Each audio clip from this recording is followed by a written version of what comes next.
Hi everyone, this is Sterling Mcgarvey. Hollander Cooper. And Lorenzo Veloria. And we are here doing a breakdown of the recently unveiled Resident Evil 6 trailer.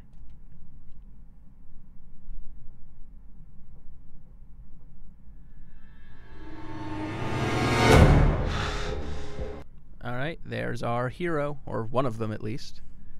There's old Leon. It's Old man, it's like Old Snake. Old Leon. Without the gray hairs. Looks like his design requires the comb over the front of his face to just get slightly longer. Now it's almost down to his jaw. And this takes place a decade or so after Resident Evil 2 and a few years after 4. After Resident Evil 4, when he took on Las Plagas and all the crazy Spanish zombies and El Gigante and all those good guys like that. So Spanish vacation is over. Let's jump ahead here. We've got flashes of President. The president and eating someone's face, as presidents are oft to do. So we're flashing back, and all of a sudden, very Resident Evil 1 head turn. Very reminiscent of like the first game where you have that zombie kind of turn to you for the first time. That over-the-shoulder glance. Yeah, they're definitely evoking that. And I like the way that they use the glasses as kind of the very obvious indicator. Nope, that's him. Yeah, that is the president. And there was a quick flash of President Adam written, which leads me to believe that this is not necessarily the same president as in RE4, not President Graham. No, it's been 10 years, so it should be somebody new. Yeah, you would hope. Unless they change the laws because of zombie invasions. Little thing like zombies. So now we will jump ahead through the action. Shambling. And we have a new girl. There's this little clip of someone new. We haven't seen her before. Yeah, we'll see more of her later, and we can try to figure out who she is. Yeah. And there's the good old 6, Resident Evil 6. It's all my fault. And that's the new character, saying it's all her fault. We don't know who she is, though. Yeah, that's what we're curious about. I'm assuming she's a scientist, but... You can tell because she's pretty but has long brown hair instead of blonde. This is true. This seems to be like, yes, the code She's for an Resident Evil intellectual. games. Yeah. As opposed to somebody you have to escort mission, as is seen in past games. I did this. Now, another thing you may notice here, or may have overlooked, but look at that zombie over there on the right. That may not be just lighting. Yeah, I'm kind of confused by that because it almost looks like the ground beneath, like there's fire in the background, but it looks almost like, I don't even know, it's like the creep in like an RTS following him around or something, or it's just the ground is really hot. I'm not sure. It's a weird thing going on there. Yeah. Oh, reading into stuff. We'll see what it is, though. I love this. Yeah, this is great. The zombies are running down the tunnel. Zombies down the tunnel. Very, very obvious Danny Boyle homage that they're going for here. 90% of the population in Tall Oaks has been infected with the virus. That runs out. And this is if you look at the screen that other scientist lady was looking at, you can see that she's actually seeing the two characters, so she's having like a direct link. So obviously, as the new characters go into the city that's been overrun, they're being fed information by what looks like the government about the mission they're taking. To about 70,000 hostiles. And this new city, you see a bunch of flashes of it. Looks very Raccoon City to me. And we're actually seeing gameplay here. You can see just by the camera angles, there's some big fat zombies, and one of them actually threw an object at Leon there, so that's obviously back. And now we jump ahead to China. I haven't seen that fast of a transition between the U.S. and China since that scene in Batman, where the exact same thing happens, except less zombies. So now we're in China here with Chris Redfield, who is the protagonist from the first Resident Evil. And the fifth. And the fifth. And he's wearing like the same outfit from 5. And he's still a this scene right here. gorilla. This one right here reminds me a lot of the beginning of Resident Evil 5 when you're walking through that village. Yeah. Also with the motif, it's kind of Kane Lynch-esque, which I like. Yeah. As you saw there, that guy's arm just started to mutate and grow something. So it's probably an eyeball, judging from previous Resident Evils. So it's a super eyeball with like a sword. He's growing a soul caliber. With a spike coming out. He's growing soul edge out of his arm. Yes. I've seen in past RE games. Here is interesting because those are not even remotely zombies. Yeah, those are just guys. They're just guys with guns with like SARS masks on or probably something. triad gangsters or something of that sort. But really, the point is, got some cover there for Chris. Yeah, he had it in 5, but it showed up like 4 times. Yeah, and it was always like, hey, by the way, this wall has cover. Like almost like Capcom had just figured out cover, and they wanted to be like, look, this is the cover area. Yeah. And it looks more seamless to me. It wasn't a main element of gameplay, but perhaps it'll be more integrated into this one since there seems to be enemies with guns. So though cover is sort of the antithesis of survival horror, so I'm sure Yeah. that some people are going to be upset to see like stop and pop shooter elements. Well, at this point, I mean, antithesis of survival horror. The series has taken a dramatic evolution over the years. So, yep, that's how she goes. It's regenerating. That guy had a lot of eyes. He had like a dozen eyes. A lot of eyes. maybe he's turning into a giant spider. Ew. That's pretty gross. That doesn't sound like a Resident Evil thing at all. But you know, it's I'm sure it is. taken, You're probably right. It's going different directions. You never know. And we've got a new guy with a scar. So we're just going to call him Scar because he shows up a lot. But he's also a mercenary, as you can see. And Because he's very good at hand-to-hand combat, as you can see, doing elbowing dudes and punching them in the face and it's doing not that jump punch. Yeah, it's not even like in Resident Evil 4 and 5 where it's like if somebody grabs you, you do melee, or if they're stunned, he's just like he's kicking. just wailing on dudes. Maybe he's just like a melee guy, or we don't. I'm really gonna know. be interested to see how he plays, since it definitely looked like that wasn't just some cutscene. And now we've got this nemesis tyrant-ish thing. Yes. Yeah, giant hulking mutant chasing after.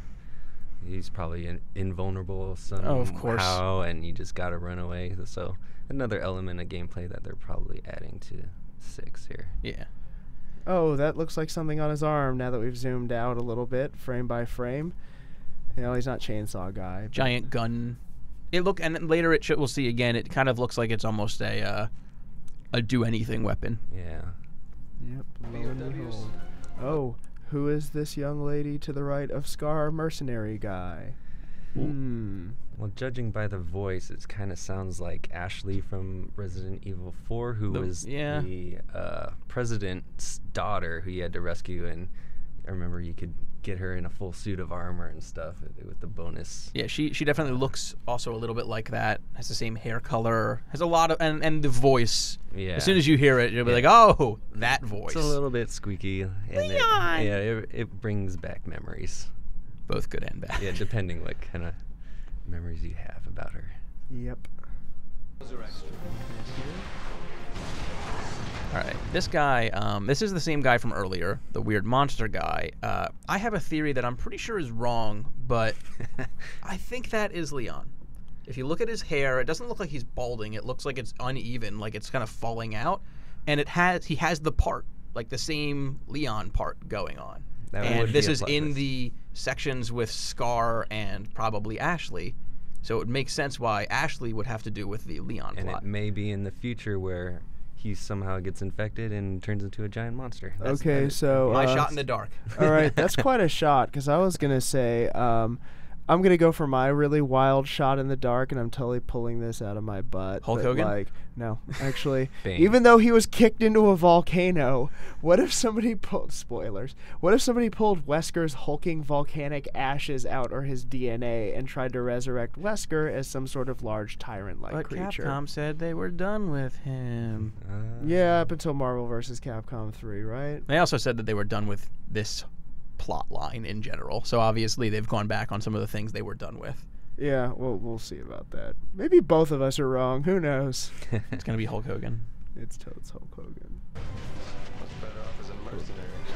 And here's that running away kind of gameplay. And also right here, you should see Ashley sticking something into our Scar guy's chest, which suggests some co-op, which they already said that there's going to be some co-op. So that's a co-op element right there, reviving your teammates. You know, you did it in Resident Evil 5 and Yeah. Resident Evil 1 and 4 you didn't have to because Not so much. No, 'cause- but in 5 you definitely did. Right. Absolutely. Except this time, syringes. Better than first aid spray. Don't let anything happen to you. This is just such a Platinum Games moment to me. It doesn't remind me of Resident Evil at all. The guy, like, the weird sort of almost ninja-y Scar guy dropping onto the ground. The giant monster hits the ground, and the Scar guy spins around and quickly, and he's about to fight him as there's planks flying everywhere. It totally looks like a Platinum Games kind of thing. Well, I mean, we don't know what the dev cycle was on this yet, but it could be very. They could have started on this around the time that Bayonetta was making the rounds, and something caught their eye and continued to catch their eye throughout the design process that they liked about that. There we go. That weird metal hand thing. That's what I think. It's like a sonic screwdriver. It's just like you know what? I need this to be a cage now, arm cage. I need this to be a giant gun now. It's like an evil dentist's special arm or something. Not me. Just my blood. Yes, indeed. Well, the world can have it. And there's Scar saying that he's not needed to save the world. His blood is. And then he takes a little bit of blood out of his neck or injects himself with something. But so obviously he is the cure or an antidote or something. Or maybe he had like his blood gives people super awesome melee powers, which can beat up zombies. Which probably explains why that giant hulking guy is probably chasing after him, and you know, he's got the blood that will cure the world, and probably everybody's after him. So preferably not while hissing stars and breaking through walls. Yeah. And there's a weird little thing coming up here where you're going to see a bunch of guys running with Chris, and one of them is just shot themselves in the leg with a needle, which normally would be like, all right, whatever. But it's right after they show that guy taking blood from himself. So I can't help but think that in some way it's related. And then you see what happens to them, and it makes you even more confused. Like here. See that guy right there? He's like he's in a world of hurt. Yeah, it looks like it. A giant needle ball just jumped out of nowhere and started. And people start melting. Shooting viruses out. Yes. People start melting immediately. A lot of melting people in this game. I hope that's not Chris's blood. I swore I wasn't going to make that joke. Very much The Thing vibes going on from that room also, where they're kind of like watching, Chris is watching in the room, and there's like a guy's back exploding. It reminds me of like the dog's head splitting open. Yeah. Now we've got this little exchange between him and this other guy. Feels very military-esque. I think here Chris randomly yells like, that bitch has to die. And then that guy's like, she does, but don't let your vendetta get in the way. So obviously the writing is just top-notch. Yeah. We're not exactly sure. Yeah, we don't know who they're talking about or anything. Probably yet, so. Ada Wong. Possibly. Yes. She's always she hasn't showed up in the trailer. She's always messing things up for Leon, at least. Maybe she's gotten reveal. into Chris's business. So that could be we'll one see. of the big reveals. Exploding tanks and cars. Some vehicle. A computer screen showing things with multiple eyeballs. Yeah, that guy's got 4 eyes. Yep. And he's not wearing glasses. So I guess we'll see the effects of whatever this new. I'm like, yeah. What are they up to now? Like the V virus. I'm also gonna say that this almost like we originally thought it was a computer screen, but now I'm looking. I don't see where the computer screen ends. Leads me to believe that maybe this is some kind of futuristic interface. Maybe Chris. Yeah, maybe Chris gets a message and is like kind of displaying them in the air above him, almost Dead Space-esque. That's entirely possible. Let's jump ahead here. Sliding the cover, specifically sliding to it, and then whatever that thing terrible is. Tentacle thing has Kinda grabbed like him. The Las Plagas guys, they kind of had that big old whipping tail arm worm. But now thing. it looks like they have more control over them. Yeah. Las Plagas were a victim of it. These guys are like throwing them at enemies. Yeah, that's right. Very true. You'll probably get your head bitten off or something by those things too. Definitely. Right there, he kind of spins, and actually, when he hits the ground, starts shooting. But it all looks like it was being played. Yeah, it looks like you'll be able to aim while you're laying down, or aim while you're rolling and diving and that kind of thing. So it's a lot more action-oriented kind of gameplay going on here. Whereas when you cut back, the rest of this trailer cuts back to this new Raccoon City Nouveau. A little bit of action there, and Chris fighting dudes with masks. Joker's henchmen. Yeah. I think these are the same guys from earlier where he was kind of shooting them in a hallway, but it looks weird. It looks like there's maybe some other factions besides zombies. They don't look like they're infected or anything. They just look like gangsters or something. Joker's henchmen. More mercenaries, mercenaries, something. And like there's that. the big reveal. Leon plants an axe into a guy's skull. And the guy walks away with it still in his skull, too, which is interesting. So it may be some kind of disposable weapons where you'll pick up items in the environment. pick up melee weapons, smash it into people's heads, and then just let it, sink in for a while. That's pretty cool. Hey, he's got a slidey mechanic here. And actually, after he slides, he's still sliding when he starts shooting. Yeah, he turns around and starts shooting that zombie in the back, which is pretty cool. New wrinkle to the gameplay. That's good. It makes me think that movement is going to be more important. Well, just in general. I mean, people are rolling, they're sliding. Well, the zombies look a little more mobile than they were before. They're jumping at Leon in the beginning of the trailer too, so maybe there's more mobility with the zombies, so they give you a little bit more mobility.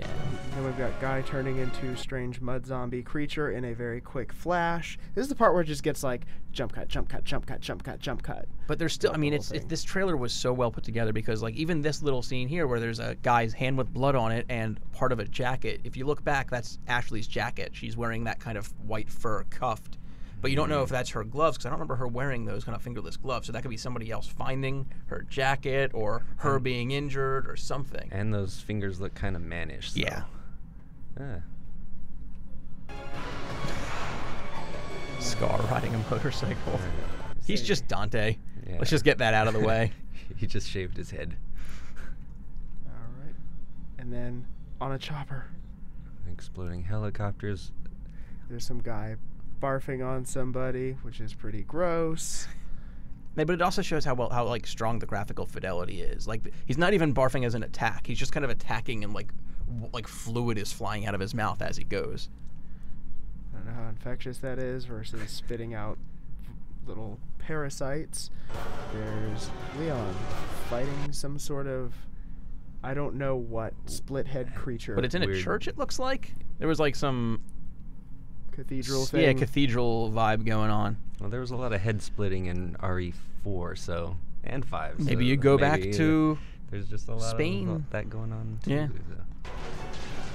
Okay, and wow, there's a lot of large stuff flashing by in split seconds. Yeah, this kind of reminds me of El Gigante, that giant zombie thing that was in RE4 that you had that weak point where you had to stab it and jump on its back and do all that stuff. Where you had to go through all the little shacks. But this one doesn't really have a face like that.